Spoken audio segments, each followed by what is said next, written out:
In this episode, I'm going to show you how podcasting changes what happens before a patient or client ever meets you. Hi, I'm Toby Goodman from tobygoodman.com.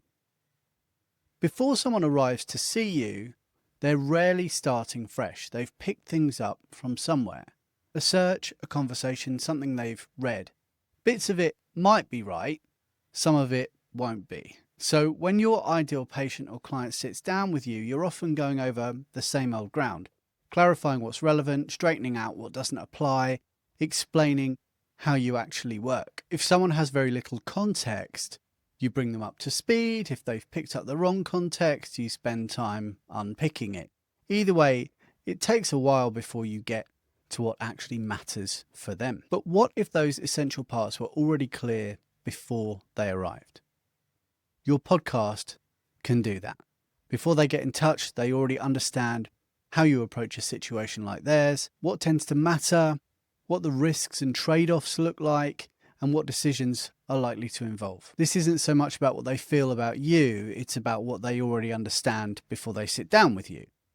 One of the world's leading marketing experts, Seth Godin, has a phrase: people like us do things like this. When someone is trying to make sense of a situation, they look for something that feels relevant to them. Now compare doing that to a random article online about a procedure. It might be accurate, but it doesn't help someone understand how that applies to them or how you would approach it. So if that's in place when they meet you, the conversation's totally different because you're not starting with the basics, you're starting with their situation, and their questions change. They become more specific to them, more grounded in what is actually going on for them in that moment.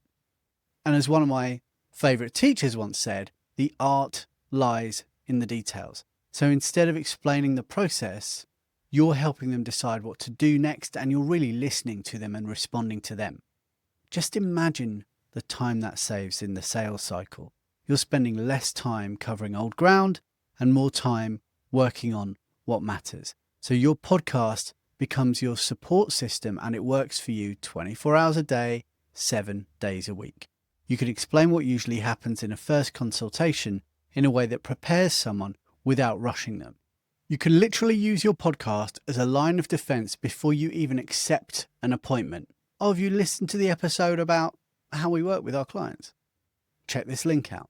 You can talk through how to think about a procedure so it lands properly. You can give someone enough context to involve a partner or a family member in the decision, and they can even share that episode with that person so there's less lag and waiting time to make a decision. And because it's audio, you can control how that explanation is delivered. By the way, this also helps your team because when a patient or client arrives having already listened, your receptionist, coordinator, a nurse, another clinician, they're not starting from the beginning either. They're continuing a conversation that's already been set up properly by you. And the whole experience starts from a much better place.